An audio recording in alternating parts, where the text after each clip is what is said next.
सरकार ने thermal power plants के लिए SO2 एमिशन नॉर्म्स में हाल ही में कुछ बदलाव किए हैं और इन बदलावों में कई coal based thermal power plants जो है इंडिया के, उनको फ्लू गैस डीसल्फराइजेशन जो है उसकी रिक्वायरमेंट से फ्री कर दिया गया है। ये जो डिसीजन है, इस डिसीजन को मिनिस्ट्री अपने हिसाब से सपोर्ट करती है कि it is based on some several studies, लेकिन जो एनवायरनमेंट प्रोटेक्शन से जुड़े हुए लोग और संस्थाएं हैं, उनको इससे निराशा है, वो इसका विरोध कर रहे हैं। 4 या 5 क्वेश्चन में आपके एग्जाम से रिलेटेड जो इन्फॉर्मेशन है वो मैं यहाँ कवर कर देता हूँ। पहला प्रश्न है, what is sulphur dioxide and why it is harmful. Sulphur dioxide जो होता है, it is one of the major air pollutant from coal based plants, right. दूसरा है, it causes respiratory issues plus acid rain. तीसरा है, it contributes to PM2.5 formation. यहाँ पे जो तीसरा स्टेटमेंट है, इसको हमको थोड़ा सा ध्यान रखना है क्योंकि आगे हमारे काम आएगा। पहली चीज, it's a major air pollutant. SO2 जो होता है वो एक प्राइमरी पोल्यूटेंट है, आपको सभी को पता होगा प्राइमरी पोल्यूटेंट। प्राइमरी पोल्यूटेंट क्या होते हैं? Those pollutants which are directly released into the atmosphere. ठीक है, जो प्राइमरी पोल्यूटेंट्स हैं उनके एग्जांपल्स होंगे SO2, CO2, CO carbon monoxide, nitrogen dioxide.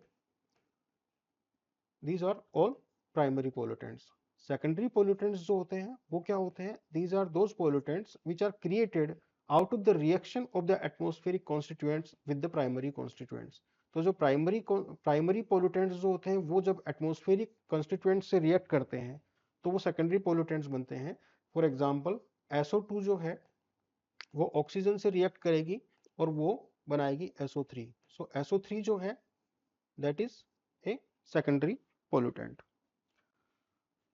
SO3 के बाद में ये होता है कि it will react with water and it will create sulphuric acid H2SO4, or because of this acid rain occurs, right?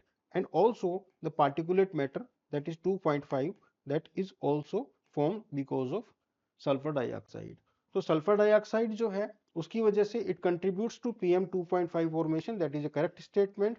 और ये चीज होती है, और एसिड रेन जो है उसमें भी इसका कंट्रीब्यूशन है। यहाँ पे एक सिंपल क्वेश्चन मैं आपको दिखा रहा हूं। Consider the following statements. While SO2 is a primary pollutant, SO3 is a secondary pollutant. ये पहला स्टेटमेंट हो गया है। दूसरा है, both SO2 and SO3 play role in PM2.5 formation. ठीक है, तो यहाँ पे ये दोनों स्टेटमेंट्स जो है बिल्कुल करेक्ट है, राइट।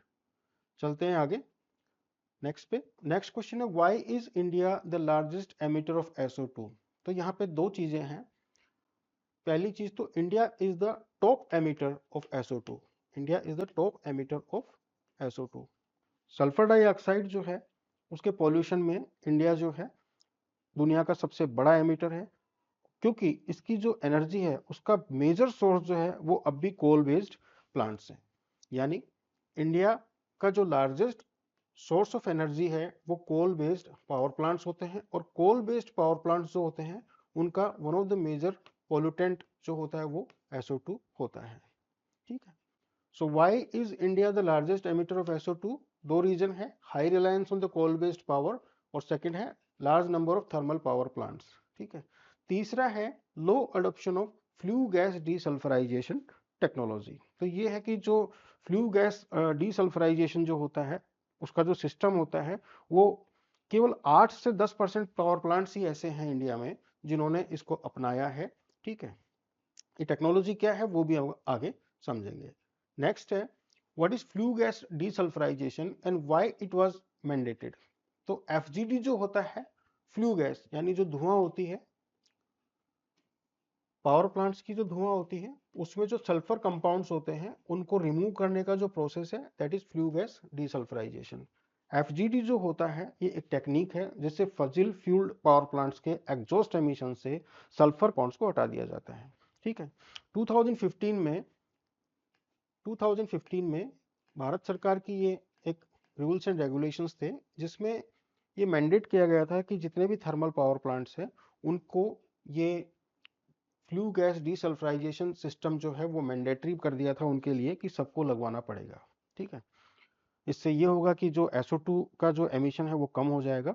लेकिन समस्या ये हुई कि ये एक एक्सपेंसिव और टेक्नोलॉजिकली डिमांडिंग प्रोसेस है, महंगी है, ठीक है। इसकी वजह से बहुत सारे प्लांट्स जो है वो अभी भी नहीं इसको अडॉप्ट कर पाए, और अभी इंडिया में केवल 8% थर्मल पावर प्लांट्स हैं जिन्होंने ये चीज को इम्प्लीमेंट किया है, right.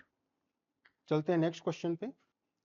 What are the revised SO2 emission norms for thermal power plants. तो अभी जो नई पॉलिसी आई है इसमें क्या है, तो इसमें क्या किया है गवर्नमेंट ने, तीन कैटेगरीज में इसको डिवाइड किया है सारे थर्मल पावर प्लांट्स को, कैटेगरी ए, कैटेगरी बी और कैटेगरी सी। कैटेगरी ए जो है ये वो है जो NCR यानी नेशनल कैपिटल रीजन उसके 10 किलोमीटर के अंदर अंदर है, पहली चीज। दूसरी चीज जो 1 मिलियन प्लस सिटीज हैं वो। कैटेगरी ए में वो सारे शहर हैं, वो सारे थर्मल पावर प्लांट्स हैं जो कि 10 किलोमीटर एनसीआर में और मिलियन प्लस सिटीज में लोकेटेड है। इनको 2027 तक कंप्लाई करना है और एफजीडी लगाना ही लगाना है, ठीक है।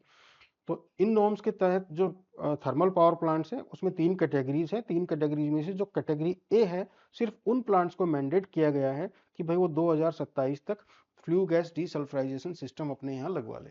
कैटेगरी बी जो है वो आती है with in 10 kilometre of critically polluted non compliant cities.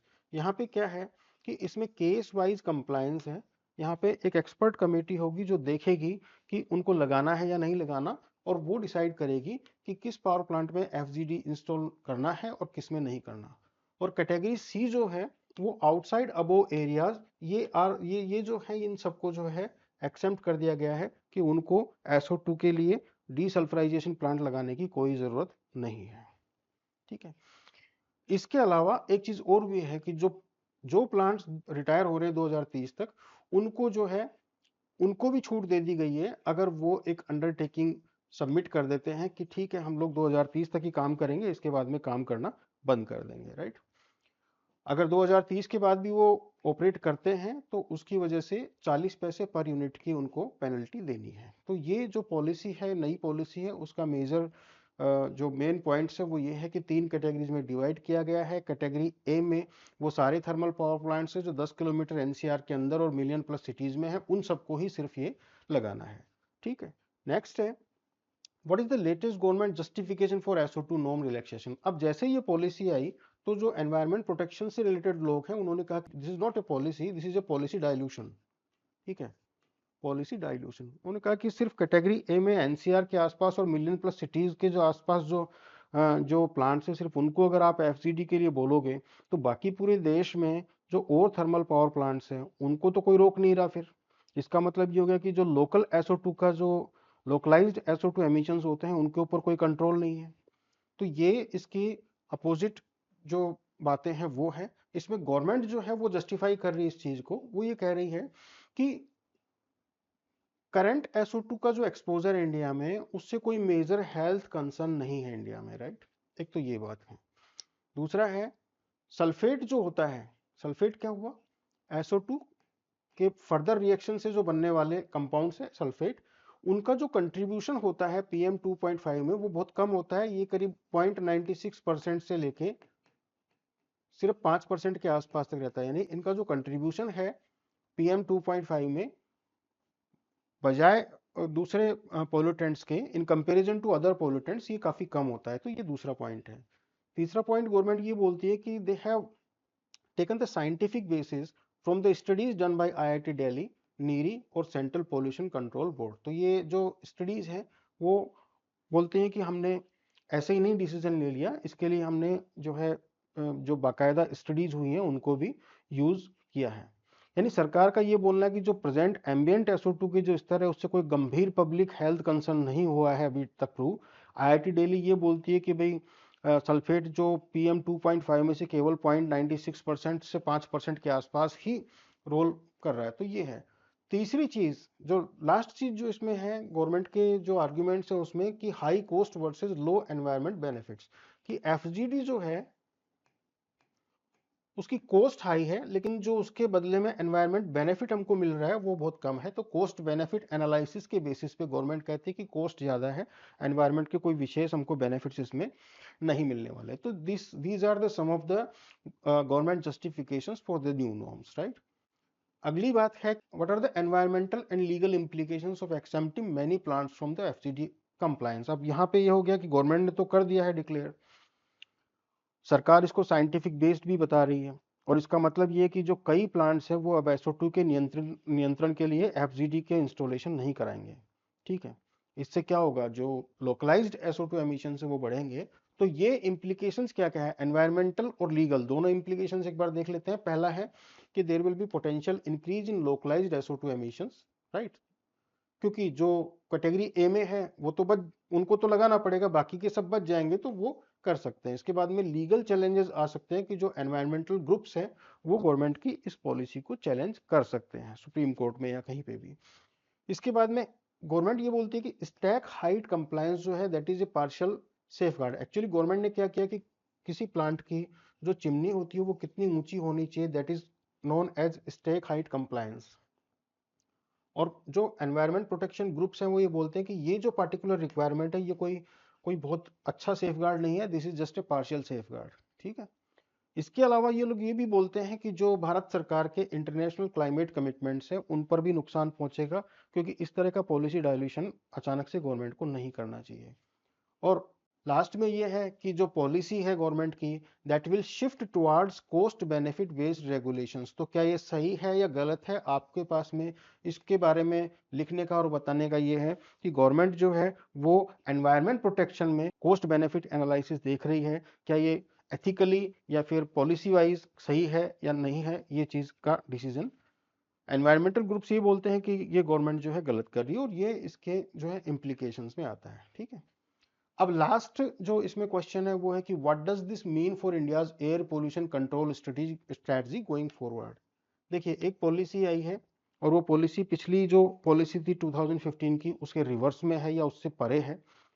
अब इसके बेसिस पे क्या हम डिसाइड कर सकते हैं, जो एयर पोल्यूशन कंट्रोल स्ट्रेटजी है उसमें क्या गवर्नमेंट कुछ चेंजेस कर रही है, तो यस देयर आर समथिंग इसमें। देखिए, पहली चीज है कि there will be more regional and data driven policies. Government ये बोलती है कि ब्लैंकेट नॉर्म्स या ब्लैंकेट पॉलिसीज नहीं चलेंगी कि पूरे देश के थर्मल पावर प्लांट्स को एक ही मैंडेटरी रिक्वायरमेंट दे दी, ऐसा नहीं करेंगे। ये रीजन बेस्ड होगी पॉलिसीज और डेटा ड्रिवन पॉलिसीज होंगी। दूसरा है there will be a shift from blanket norms to targeted action. Government ये बोलती है कि हम सभी को एक साथ एक ही तरीके से नहीं हैंडल करेंगे, बल्कि टारगेटेड एक्शन करेंगे, जहां ज्यादा पोल्यूशन है वहां पे मैंडेटरी रखेंगे। तीसरा है cost effectiveness has become a की पॉलिसी ड्राइवर। तो ये चीज है, गवर्नमेंट ये बोलती है कि खर्चा ज्यादा हो रहा है, बेनिफिट कम है, तो cost effectiveness is also to be included in the policy drivers, right. इसके अलावा ये है कि potential gap in meeting the air quality targets. ठीक है, जो एयर क्वालिटी के टारगेट्स हैं हो सकता है इसकी वजह से, क्योंकि लोकलाइज्ड SO2 एमिशंस बढ़ सकते हैं तो उसकी वजह से जो गैप्स रह सकते हैं एयर क्वालिटी टारगेट्स को अचीव करने में।